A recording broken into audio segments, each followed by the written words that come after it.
So to recap from yesterday, we introduced transactions and the UTXO set, where a transaction spends coins from another transaction and creates new coins to the recipient. And we also saw how an input and an output together form a complete program that has to evaluate to true for the transaction to be valid. And we also introduced something called pay-to-script hash, which is a way to create arbitrarily complex scripts. But the address is still just a hash of this script. So the size of the address doesn't depend on the script itself. And this was introduced in 2012 with something called a soft fork. I will talk about that later. And we also saw that transactions form a transaction graph where every input can be traced to one or more coin bases. And then we introduced the blockchain to make sure that Lisa can't steal coins from transactions, or she can't steal coins by deleting transactions anymore. And this is a chain of blocks where each block references its previous block through its block ID. So it forms every new block reinforces the previous history. So every new block commits to the full history of the blockchain. And we have this nice Merkle tree where you hash the transactions of a block into the Merkle root in the block header. And this is useful for lightweight wallets, because now a full node can prove to a lightweight wallet that a transaction is included in a block without having to provide all the transactions of that block, just the so-called Merkle path, a path of hashes. And we also talked about the value of a full node, because a full node can verify every aspect of the blockchain. So if you run a lightweight wallet, you are really recommended to use a full node that you control or at least fully trust somehow. So then you have the best of both worlds. You have a lightweight wallet, the mobility, and you have your coins at your fingertips, but you still can trust that your coins are real and that the full node won't hide information from you. So this is a very good setup to have. So now we are going to talk about proof of work.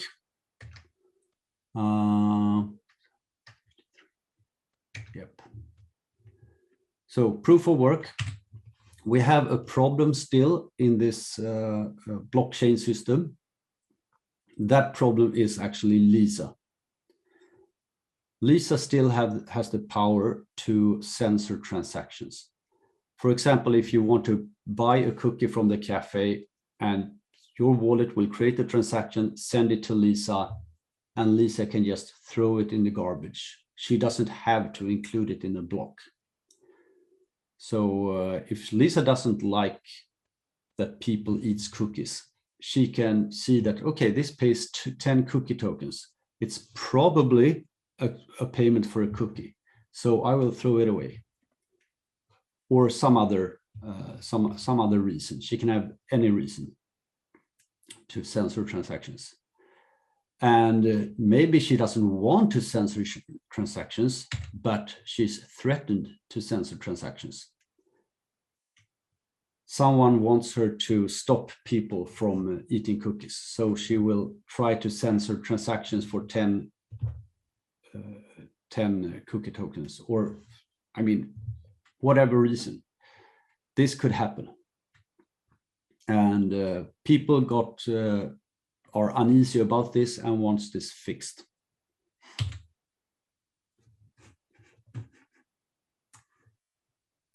So the way we fix this in Bitcoin is that we actually clone Lisa.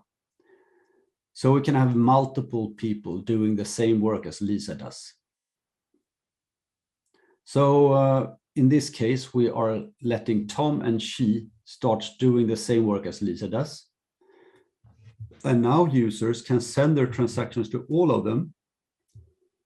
And also Tom and She's public keys are made of, Tom and She's block signing public keys are made publicly available, just as Lisa's public keys was publicly available.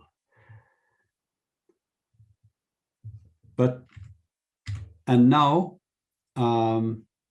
since transactions go out to Lisa, Tom, and She, it means that if Lisa decides to send transactions, one or the other two probably won't. So it's a way to, distribute the risk or smear out the risk across all of them. So let's have a look at how this would work. If they just start doing the exact same work as Lisa, we would have problems because all of them would like the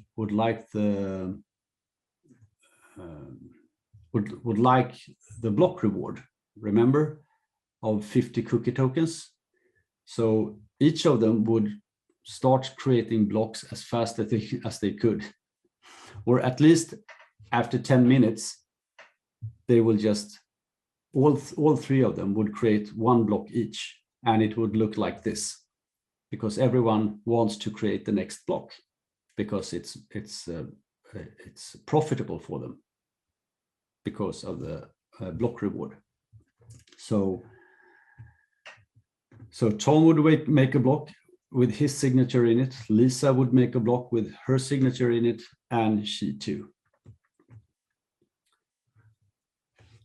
So this is a problem. We don't have a blockchain anymore. We would have a tree of blocks, which is not nice. We want a single history, not three histories. Okay, so this is a problem. How do we solve that then? Well, we could let them make a lottery. So instead of doing something every 10 minutes, suppose that they every second draw, all three of them, each draw a random number between 0 and 999,999. So there are 1 million lottery tickets, so to speak. So each of them draw a number, and if any of them draws a number less than or equal to 555, they get to create a block. So let's have a look at that, how that would work. So you have the timeline here, and you have the blockchain up here. And at height 101, let's see what happens there. This very second here, Lisa draws this number, Tom draws this number, and She draws this number. So in this case, Lisa will not be able to create the block because her number was too big. And likewise for She's number is too big too. But Tom was really lucky. He drew a number that's less than 555. So he gets to create this block here.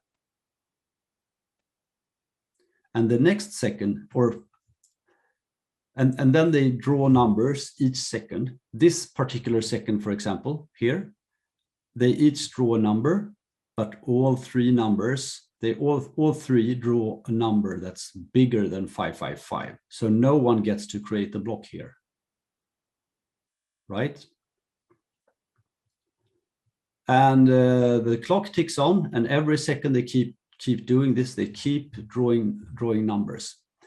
And this particular second, Lisa is lucky to draw a low number, so she gets to create a block in this second. So she does with the recent transactions in it, and so on. As you can see, I'm not marking all the seconds here, or all the lotteries here. There are one lottery each second. There's one lottery each second. So during this period, from here to here, a lot of lotteries are being done, but no one wins in this period here, because it's really hard to win. I mean, it's so hard that it actually takes, on average, 10 minutes between each block, but with some variance, it can vary. As you see here, the block interval here is 448 seconds, 743 seconds, 3 seconds, 510 seconds, and so on. That's normal variance that we live with. And this is the same as in Bitcoin. We have this variance in Bitcoin too. But once in a while, you will run into trouble, because at this particular lottery over here, both Tom and she happens to win the lottery. So they both get to create a block. And now we have two competing blocks. This block is not more valid than this block, and vice versa. They are equally valid. They are different. As you can see, they have different number of transactions in them and so on, but they are equally valid. So how do we resolve this dispute then? Because we just want a single history. So the solution to this is to just wait and see where the next block comes in. So at this point, Tom will probably keep working on his block here. Tom will probably make his next block on top of his block, and she will probably make her block on top of her block. And Lisa, where would she try to put her block? I don't know, but maybe the block that she received first. I don't know. But Lisa will start mining on any of them.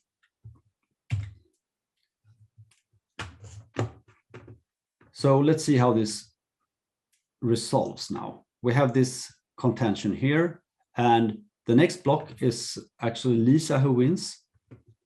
So Lisa wins this lottery and gets to create a block. And she's the only one who gets to create the block. And she happens to be working on top of Tom's block. So Lisa adds her block to Tom's block.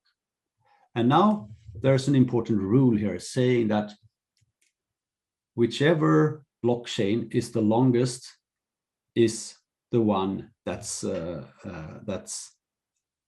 correct one. So now now she is at a deficit here. So she has to abandon her block here and start working on top of Lisa's block here. So she will move over to Tom's branch here. So she kind of lost this race, so to speak. So, and this is how it is resolved. So this is a simple resolution. But what happens if yet again, at this point, both Lisa and she wins the lottery? Then Lisa would add her block here, and she would add her block here, because she would probably mine on top of her own block here. That's not a given, but she probably would have. So you have now you have about the same situation, because we still have no winner. And the solution to this is just to wait a bit more. and it will resolve eventually. When the next block comes, there's only one winner, so, and that is Tom, and now this branch is longer than the other branch, so now she will abandon her branch at this point and move over here.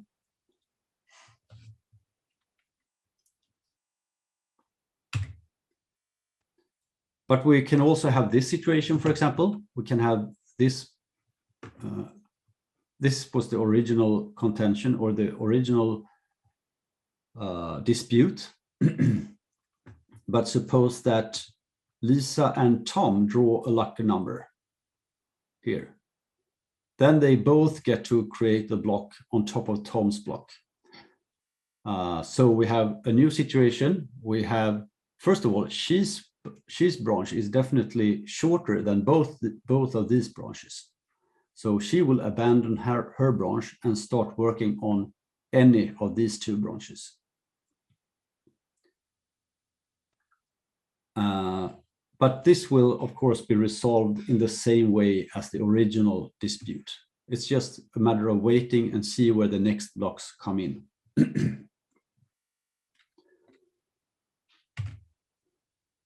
But there's a problem with this scheme, of course. You probably already figured it out. We can't trust them to draw their own random numbers. Lisa, Tom, and she will probably cheat with their lucky numbers in order to gain advantage over the others. And since they all will probably do this, they will just spam the blockchains with infinite blocks, so that we will create coins at a terribly high rate.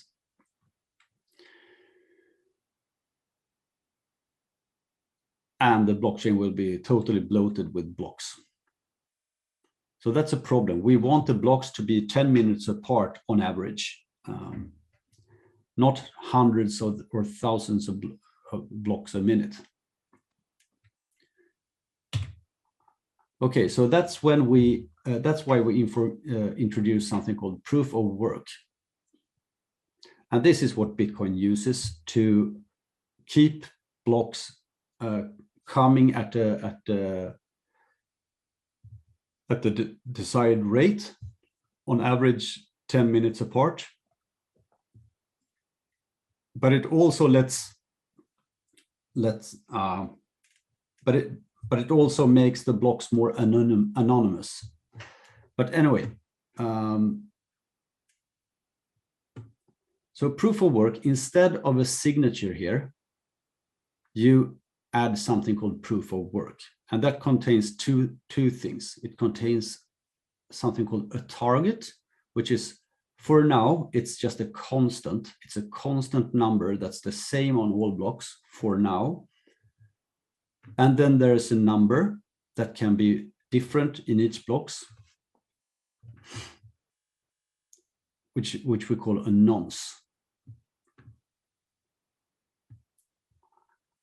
Otherwise, the blocks looks the same. And the thing with this target and the nonce is that the block ID, the ID of this block, the hash of this block header, the block ID must be less than or equal to this number here for the block to be valid. That's the rule. And then there's this nonce here that's just used for the miner. The miner uses this to change the block ID while it's working on it. So let's see how we would verify a block. Let's suppose that the blockchain looks like this and we want to verify the last block here. What would we do? Yeah, so we take the block, we take the block header, and we hash the block header to get the block ID and have a look at it. It starts with 0000003C77 and so on. And the target is, you know, that's the constant I was talking about. This target is a constant. It's 0000926 EB9 and a lot of zeros. So this target is a very small number compared to a random 256-bit number. You see, it starts with a lot of zeros. That means that this number is pretty small in comparison. But also, this block ID is very small. And that's what makes it valid, because this block ID is smaller than the target, smaller or equal than the target. And that means that this block is valid, or this proof of work is valid, rather. So hang on a minute. I have some buzzing in the background. I have to get rid of it.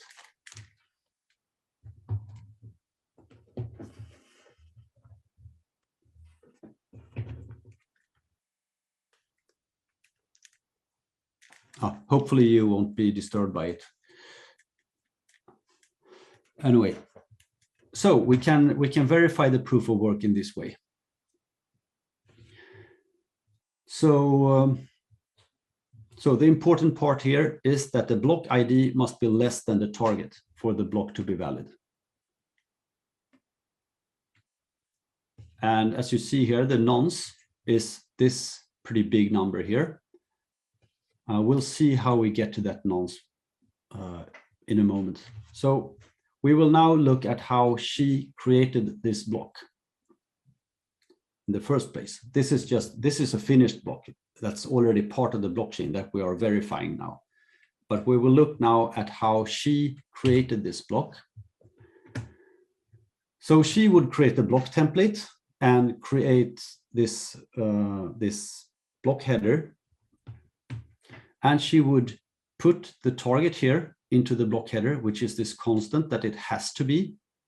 So it needs to be this particular number here.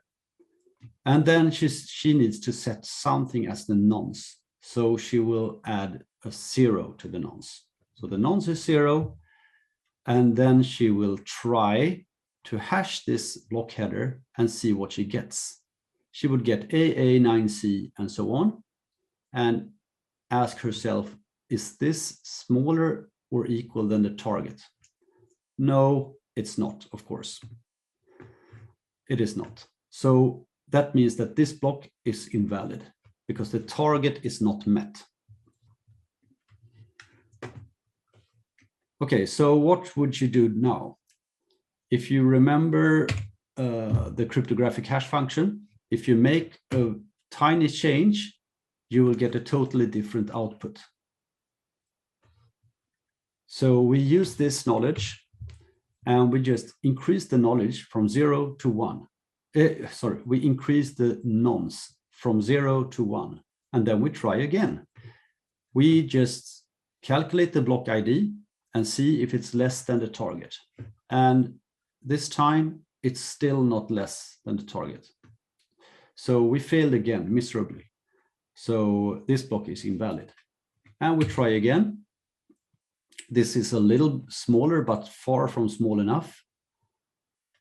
So we change it from 1 to 2, and so on, until maybe this nonce here, we got a really small number. It's almost as small as target, but not small enough, because this is 92B and this is 926. So this is actually bigger than the target. So we failed again, and we need to continue. And we increase the nonce again and fail until sometime in the future when we have increased the nonce to, what is this, 492 million something. And this time we got a block ID that looks like this, which is actually smaller than the target. So this is smaller than the target, and now the block is valid. The proof of work is valid. And now she has produced a valid block that she can publish to everyone else, to the shared folder. So she does that, and everybody can pick it up from there. So let's look at what we have changed now. On your right side, we had what we had previously, where Lisa would sign a block with her block signing public key. And on the left side, you have what we have now with proof of work. As you can see, previously we needed something external to the blockchain to be able to verify it. We needed a public key from a billboard or from an intranet or to be able to verify Lisa's block. But not so much anymore. Now we only need the blockchain itself to verify it. There is no external stuff that we need in order to verify the blockchain. And this is very powerful. So blocks are now, thanks to proof of work, also anonymous. We can't say who made which block here. Maybe Tom did this block, maybe Lisa did it, we don't know. It's just, we just verify the proof of work and see that the block ID is less than the target, which means that the proof of work is valid. And that goes for every block. And just as before, when we had when they drew lucky numbers, they can actually produce blocks at roughly the same time now too. So Lisa and she can have this situation where they each want to become the next block. And just as before, this will be resolved in time whenever the next block comes up.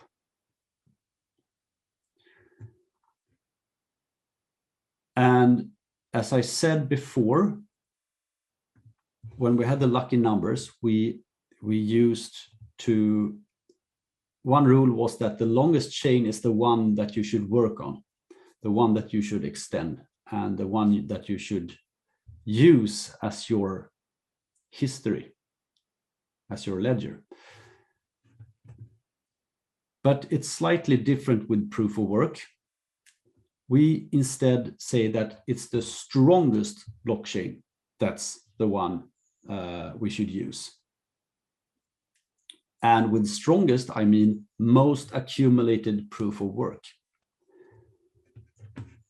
So, and this accumulated proof of work is by adding these targets together. The more, yeah. So, and we can say that these two have the same accumulated proof of work, but this have more accumulated proof of work than this, for example. So when this block comes in, everyone will switch to this block and try to extend this block because it has more proof of work than this block. So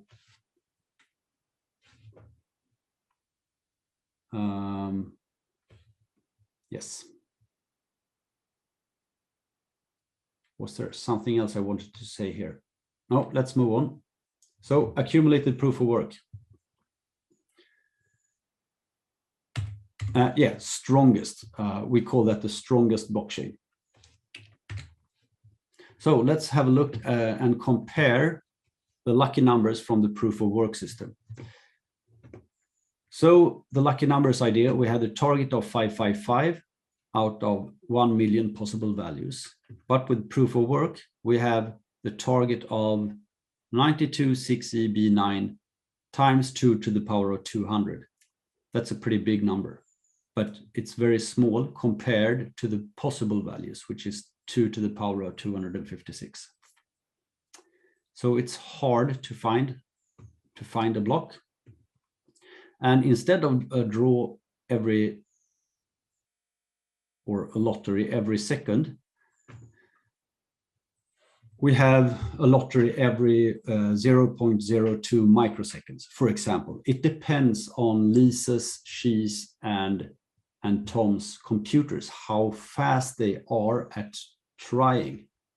I mean, they might have different computers, so they might have different rates of their retries. So increasing the nonce and verifying the target is less than verifying that the block ID is less than the target. That process, if you can make 0.02, the more tries you can do per second, the more power you have, the more likely you are to be able to create a valid proof of work within 10 minutes or so. All right.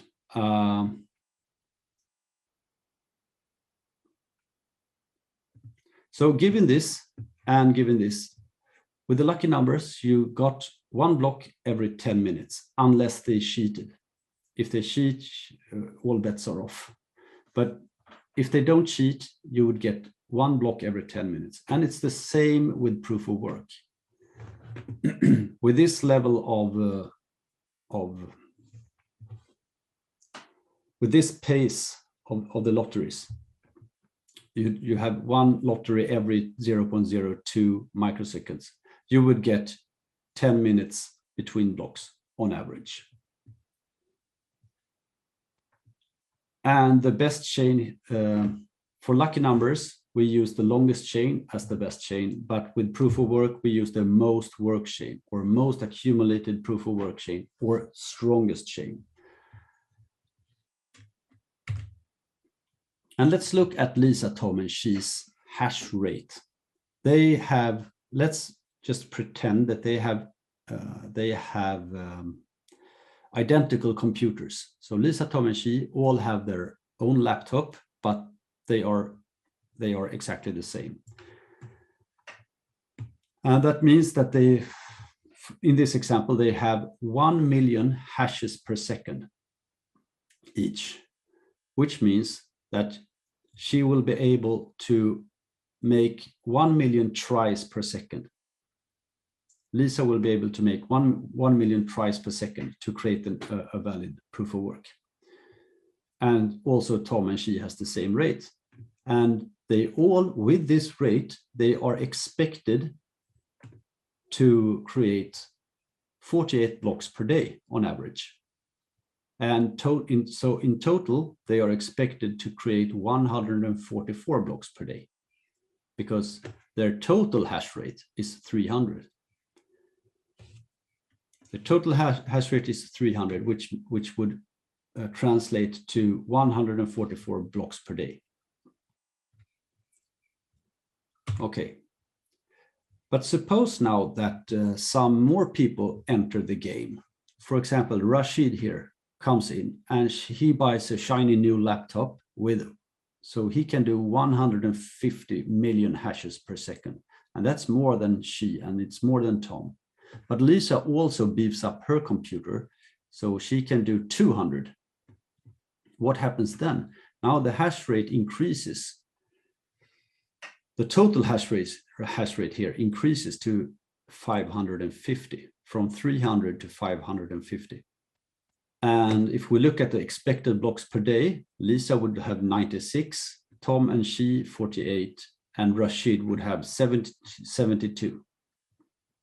And so now we're up from 144 blocks per day to 264 blocks per day. And that is a problem, because now money is created too fast. So if the hash rate increases, blocks will be closer together in time. And if that happens, the probability that these kind of natural splits occur will also, the probability that these splits occur will increase if we have a higher block rate. So the higher the block rate, the higher the likelihood of these kinds of splits. And these splits are not desirable. So that's one reason for not having a tighter block schedule. So money is created too fast and we have more natural splits. And also, I didn't mention that here, but if we have more blocks, you will also have more overhead, because each block adds, a block header. So that's a constant overhead for each block. So the more blocks, the more overhead, but that's, it's not huge, but it is a factor.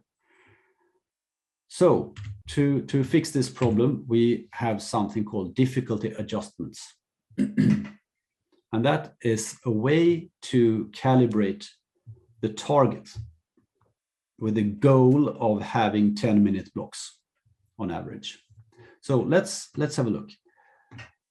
If we have 10-minute blocks, 2016 blocks would take 2 weeks. So that's the goal. We want 2016 blocks to take 2 weeks.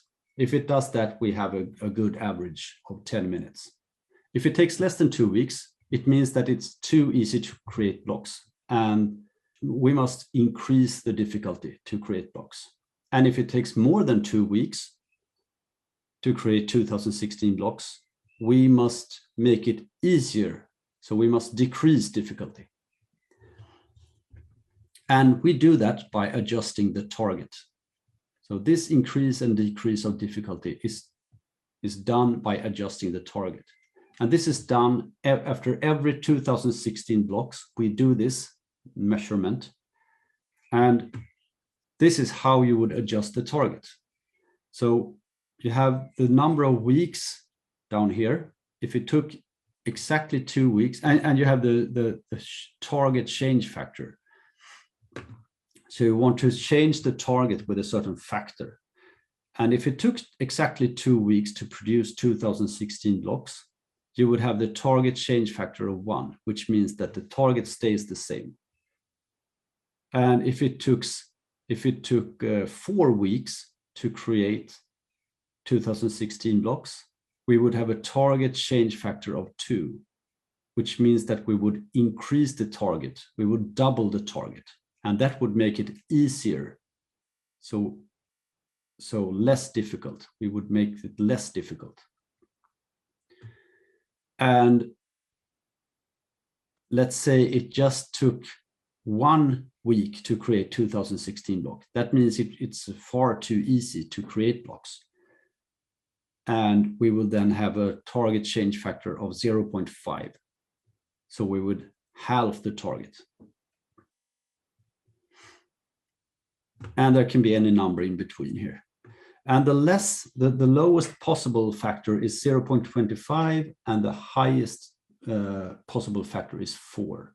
That's because you shouldn't be able to game the system in various ways to make the target go bananas. Okay, so it's just a safety. This is a safety measure. We don't want the target to change too much. Okay, so, and this is the formula for adjusting the target. You have the old target here and the new target here. So the old target is 1/4 if the time was less than 0.5 weeks, and you have target, you have time divided by 2 if it took somewhere between half a week and 8 weeks, and if it's more than 8 weeks, it's 4. So it's just this figure here. And I want to say a few words about and the whole idea with this is to keep blocks at the 10 minutes interval on average. So that's the main idea of the target retarget. We call this a retarget. When after 2016 block, we evaluate the time it took, and if needed, we will adjust the target. And this happens automatically in the nodes. And at block 0, we had this target that we used before. Let's go back here. Yeah, we had this target. This is the target of block 0 in Bitcoin. And this has, of course, changed a lot. The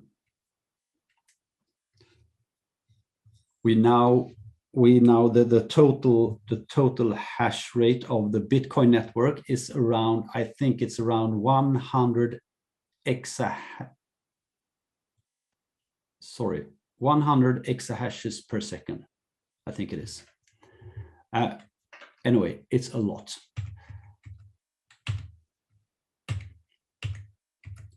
Okay, and now I want to talk a bit about timestamps. As you all know by now, the blocks contain a timestamp, and this is the timestamp that's used to calculate the time it took to create the last 2016 blocks. So you take the last block of the period, of the retarget period, and you compare that to the first block of the retarget period, and you calculate the difference there. So, but a few words on this timestamp. There are rules for what timestamp you get to put in your blocks when you mine them. So the first one rule is that it must not be, you must not have a timestamp that's more than 2 hours into the future. That's one important rule. And the other important rule is that it must be strictly higher than the median timestamp of the last 11 blocks. So this new blocks must be higher than the median of these 11 blocks right here. And in this case, in this example, the median is here, so it's 6:39:11. That's the median timestamp among these blocks here. So this timestamp must be strictly higher than this timestamp. And the resolution of the timestamp is seconds.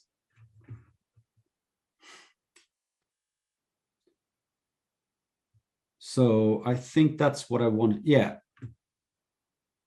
as I said, it must not be more than 2 hours ahead of the wall time.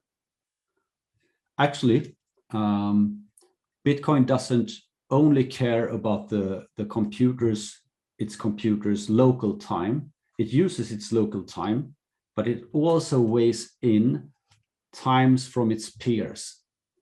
So it will get time. The peers will report their local time to me, and I will weigh in those times with my local time. Because if my local time is off by a lot, I might not be able to verify blocks. So, and I also think that Bitcoin Core won't start if my time, no, I can't say that for sure. So never mind. I really don't know. Maybe someone else knows. If will Bitcoin Core allow to start if its local time differs too much from the network time. Anyway, that's obscure. So let's leave that. Okay, so we have the median, and we call this timestamp here the median time passed. It's a MTP, median time passed, and that's going to be used later in chapter 11 when we look at upgrade mechanisms. All right. So we have this nice proof of work system now. Anyone can join this party and start mining their own blocks if they want. They don't have to, but if they want, they can join the block race and create blocks of their own. And it's done anonymously, so you can't necessarily identify which block belongs to whom.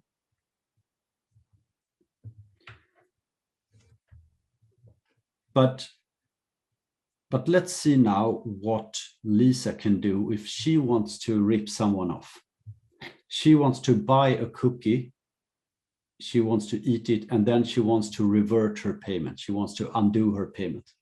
Can she still do that? Well, if she's lucky, yes, she can. So we'll have a look at that. We're going to have a look at a successful double spend. So suppose that Lisa has two outputs like this, and she wants to buy a cookie. So she creates a transaction like this that spends these two and sends 10 cookie tokens to the cafe. And she has 3 cookie tokens for herself, back to herself as change.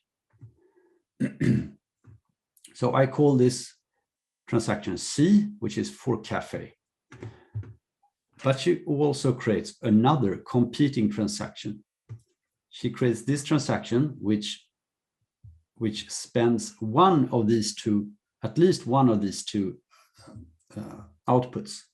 In this case, she just picks this one. And she sends those 8 cookie tokens to herself, to an address that she controls. So we have now 2 competing transactions, C and L, and both of these are equally valid, but they can't be valid at the same time. So if the cafe's transaction, if C is confirmed in the blockchain, that would mean that L would become invalid. And vice versa, if L is confirmed, C would become invalid, because they can't both spend the same coin. A coin can only be spent once.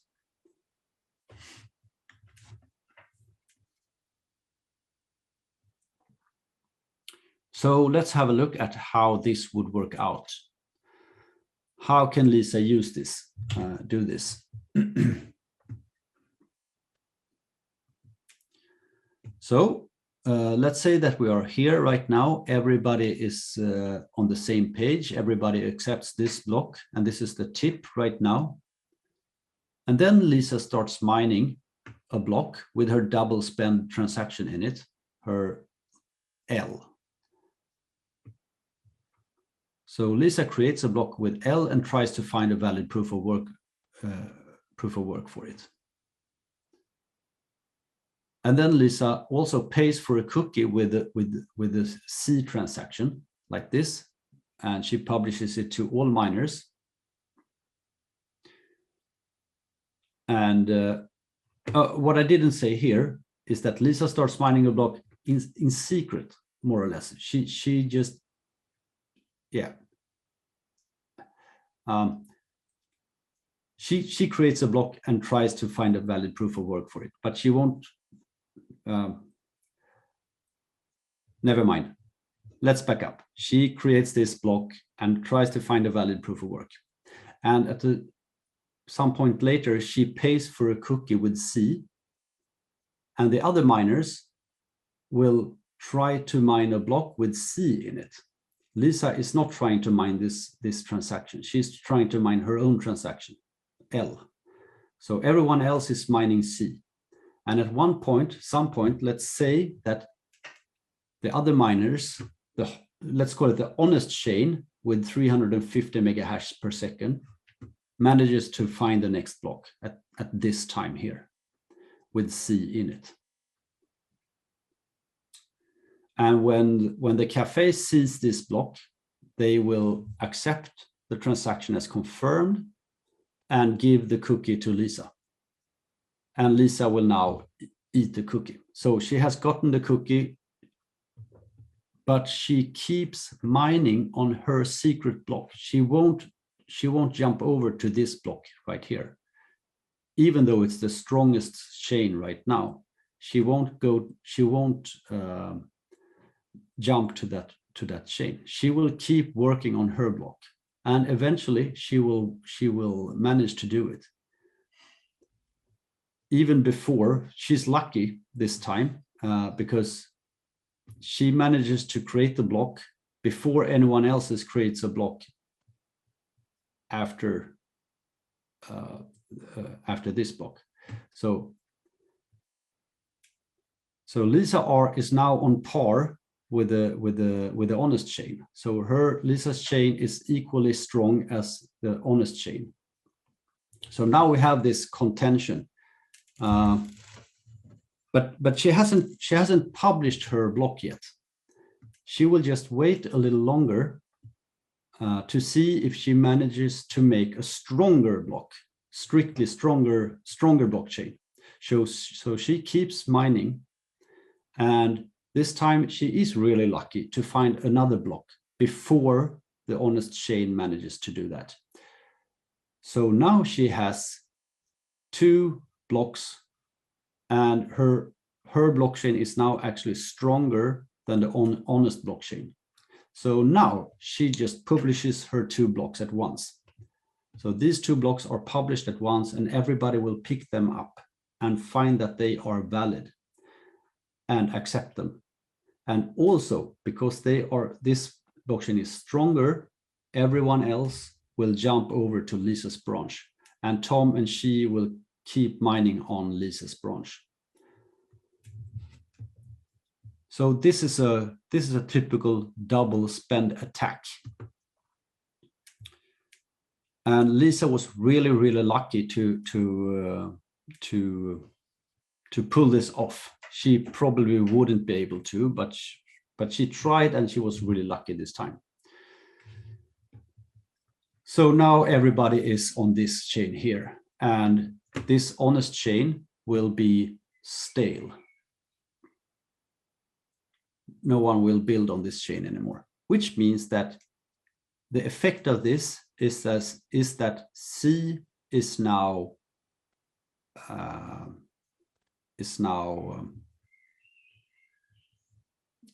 undone. Lisa managed to undo C with her L, with her double spend transaction. So now Lisa has eaten the cookie, but she kept the money. She snatched her money back, so to speak. So this might be a problem, but it's going to be very expensive for Lisa to do this if she would fail, because she would need to spend resources to create these alternative blocks in secret. And if she loses, she had spent all those resources just for the value of a cookie. And that's not a great outlook for her. But if she wins, yes, then she gets to eat the cookie, and she gets to keep her money, and she also gets the block rewards for these 2 blocks. For these 2 blocks here. So that's a win for her. But the alternative, when she loses, is pretty expensive, because all this electricity she needs to spend to create those blocks are probably not worth the cookie. Okay, so suppose now that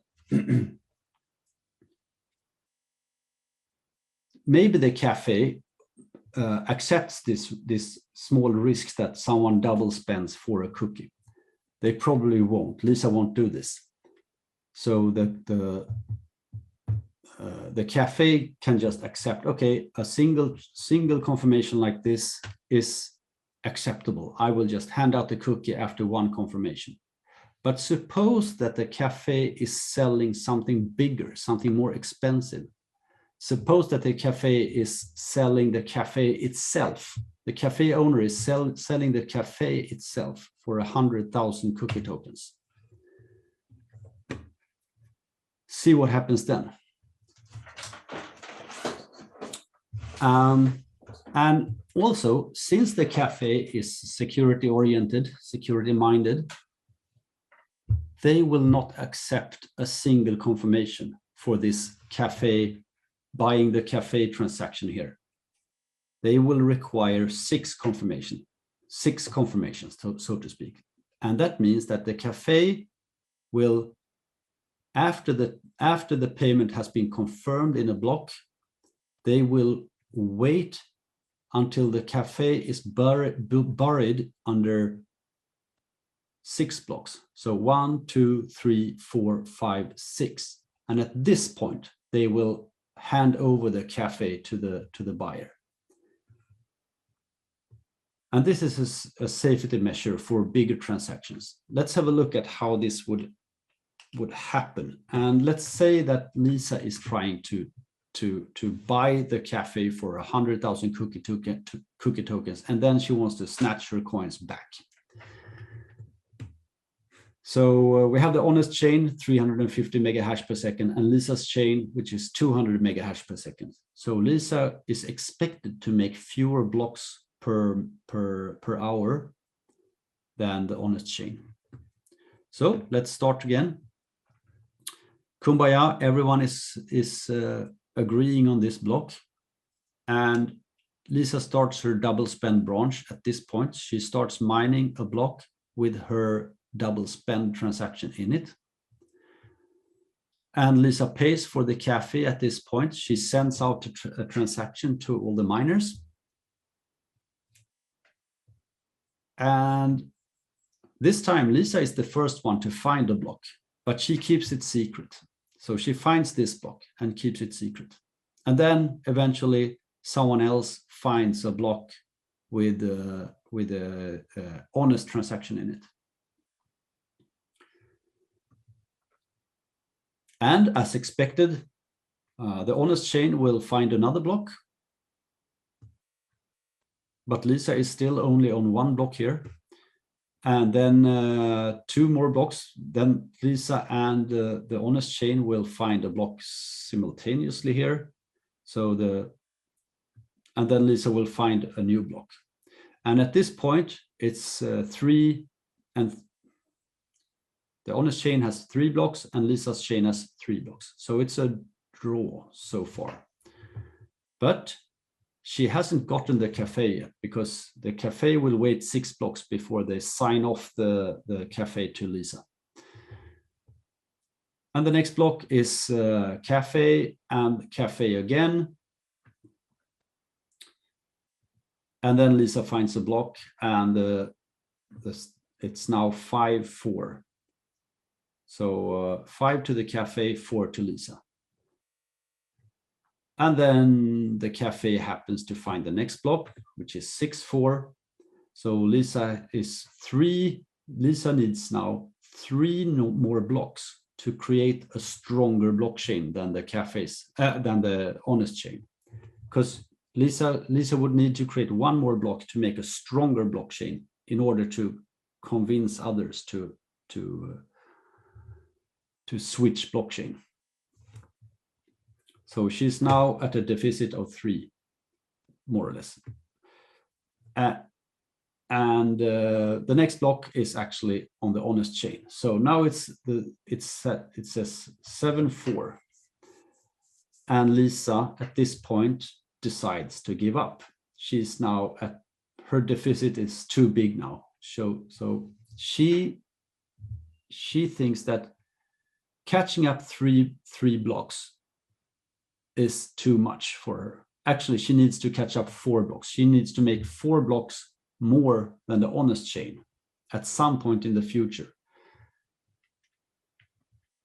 And why did she give up? Well, she ran the numbers. She's looking at the numbers.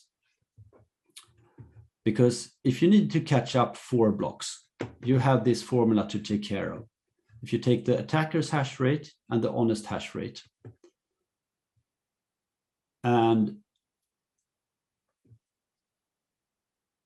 since the attacker's hash rate is less than the honest hash rate, you get to, you must.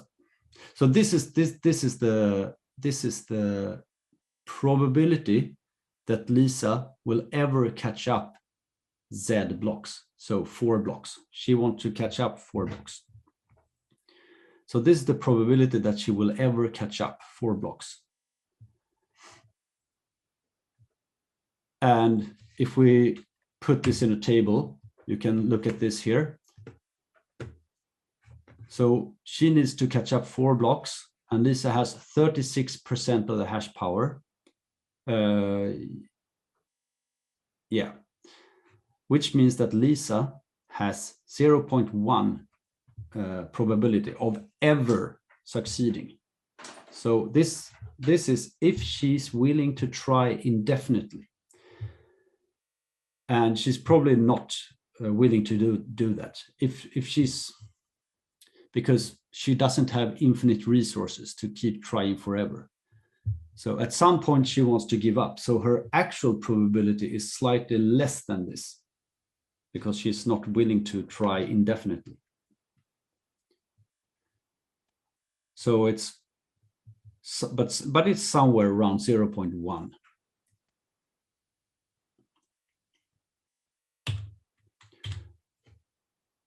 And as you can see here, as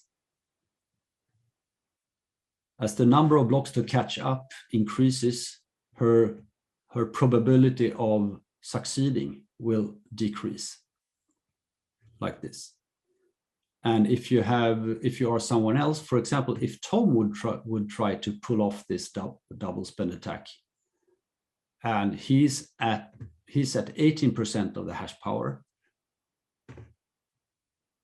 if he were to catch up 3 blocks, he would have a 0.01 chance. And what's also interesting is that anyone with a 50% hash rate would have probability 1 of succeeding. But also, again, this is only if you are willing to try indefinitely, forever.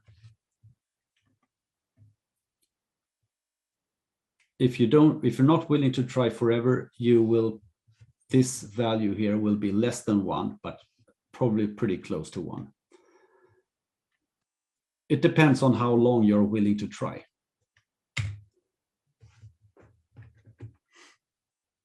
So we have talked about the double spend attack now, and there's a lot to say about that, but I'll leave it there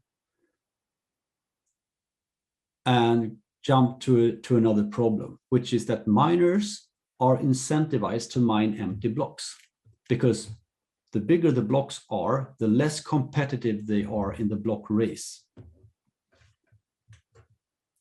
I'm going to have a look at the time right now. 8:55. Hang on one moment. Okay. So we still have half an hour or so.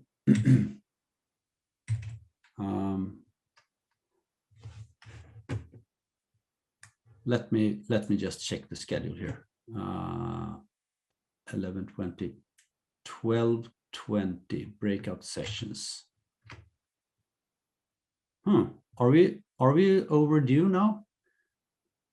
Maybe we'll have to do the breakout sessions afterwards. We'll see where we are when I'm finished with this. We have a number of slides left here.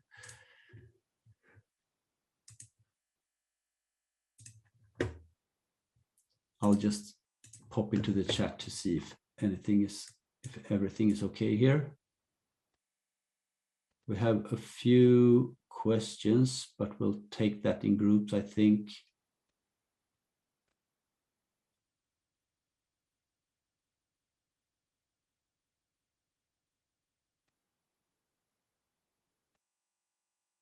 Okay, I'll keep talking.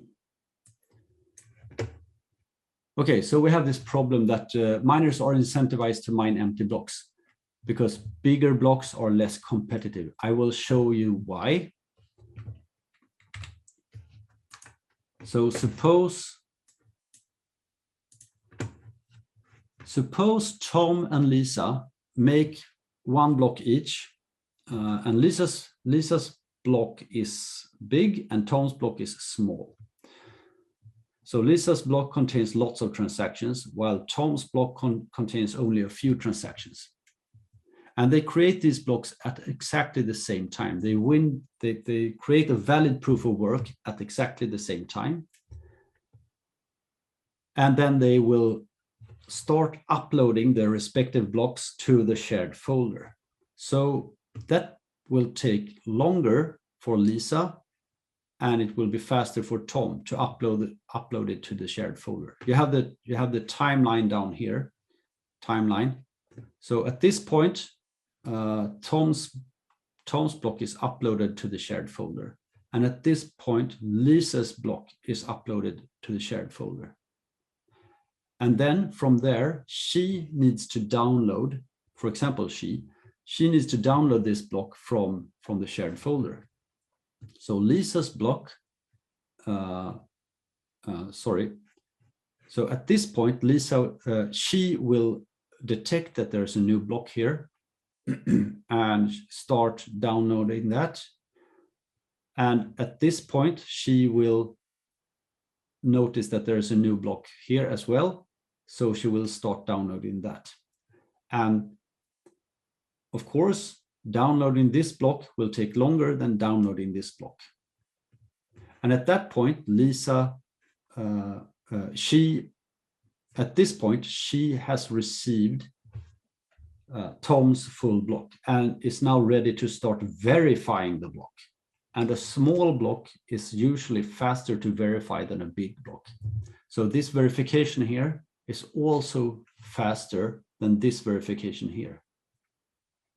So all in all, it took longer for Lisa's block to propagate to she than it took for Tom's block to propagate to she. And that's because Lisa's block is bigger. So, and it's really important to get your blocks to your peers fast. Because in this case, Tom's block will win this block race because now she will start mining on top of Tom's block instead of Lisa's block, because Lisa's block is at the time she starts to mine on this block, she hasn't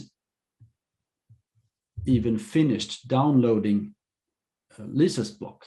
So Lisa's block is not really existing for she yet. So she starts mining on this block, which means that Tom's block will probably be the one that become part of the strongest chain, while Lisa's block will be stale. We call it stale. When no one is working on top of a block, it's called a stale block.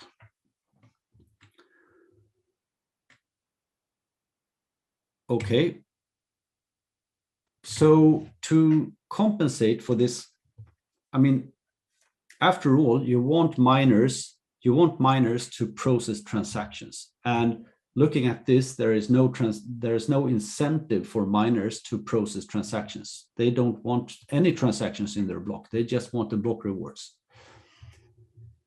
So to compensate for this loss of competitiveness by including a transaction, you can choose to add a transaction fee to your transaction.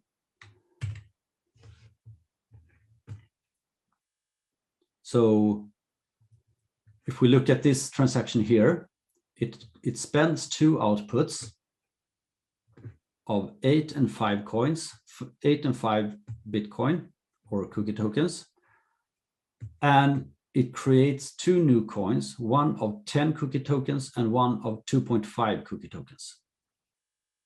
And this is the change of 2.5. And there's a difference. Here's 13, total of 13. The total here is 12.5. And the difference here is the fee. So the sum of the inputs minus the sum of the outputs is the actual transaction fee. And this fee belongs to the miner who includes this transaction in their block. So let's see how this works. So we have Lisa who creates this block here, and she decides to include a few transactions in it. And the transaction fees of these transactions are indicated here. So it's a total of 0.7 cookie tokens. And Lisa collects these fees by adding them to her Coinbase output. So she of course, she creates a Coinbase transaction as she used to do. And she has these 50 cookie tokens as the block subsidy. And to that, she will add the 0.7 in fees. So the block reward is now 50.7 cookie tokens, which consists of the block subsidy, which is 50 cookie tokens, and the total fees from this block, which is 0.7. And now everyone can verify that the transaction fees matches what's in the Coinbase output. So this is how a miner would collect the fees. So this is very attractive for miners. Now, all of a sudden, if the fee compensates for the loss of competitiveness that you have from including it, I mean, you get a slower block if you include the transaction. But if the fee at least compensates for this loss of competitiveness, it's beneficial for the miner to include the transaction. So we'll have a look at how this can work. We have, let's say now that we have this pile of transaction. So Lisa have this pile of transactions that that wants to confirm. She has them in her so-called mempool. It's a memory area where she keeps pending transactions, and she sorts them by fee per byte. As I said, it's the size of the block that matters for Lisa. So for her, it's the rate of fee per byte that's interesting to her. So a bigger transaction will need a bigger fee. I mean, bigger in bytes. The values of the transaction doesn't matter to her at all in this case. It's just the size in bytes of the transaction that matters for her. So it's important that they are ordered by fee per byte. So she does that. She orders them like this. And she will immediately disregard the top two because they don't compensate for the loss of competitiveness. She thinks that anything above 0.00015 is good enough to compensate for the loss of competitiveness. So she removes these top two that doesn't do that, and then she has some transactions left here.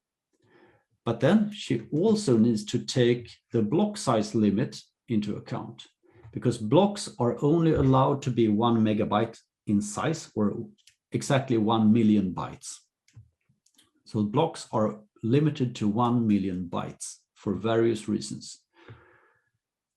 And that means that she needs to prune this pile even further. So she must cut out these two as well and put the rest, these 4 transactions, into her block.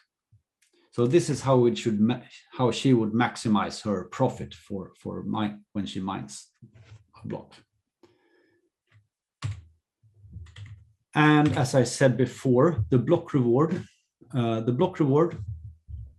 consists of the block subsidy, which is the newly minted coins, and the transaction fees. So this block reward is important to her. And for her to actually want to mine at all, this block reward needs to compensate her enough so that she can pay her electricity bill. And if she pays her electricity bill in dollars, as she does right now, she needs to calculate this block reward times the cookie token value in dollars. Say that 10 cookie tokens is $1. And this is, let's say this is 51.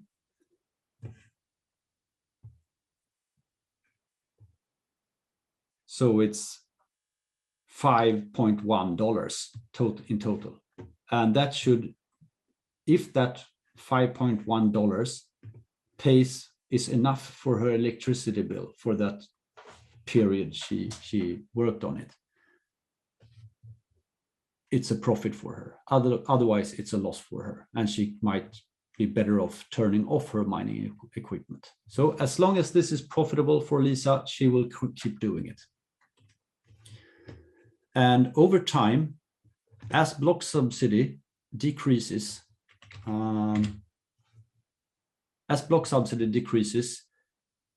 she will be more and more dependent on the transaction fees. In the very beginning, block subsidy was all there is. Hardly anyone paid any fee at all. You could make free transactions. But as time goes and as the block subsidy is halved every 4 years, the block subsidy will be less and less, smaller and smaller part of the block reward, and the transaction fees will be a bigger and bigger part of the block reward. And in 100 years, when we have mined all the coins, it will be only transaction fees that will have to pay for Lisa's work. And that concludes what I wanted to say. Let's just do a quick summary. Today we have fixed the censorship problem in one aspect. One aspect here of the censorship problem: Lisa can't censor transactions anymore. Well, she can try to censor transactions, but if there are, since there are multiple miners, probably some of the other miners will include this transaction in the block. And to create a valid proof of work, you do an iterative process where you increase the nonce, and you keep increasing the nonce until you have a block ID that's less than the target. And we have now a system with anonymous blocks, so anyone can create blocks.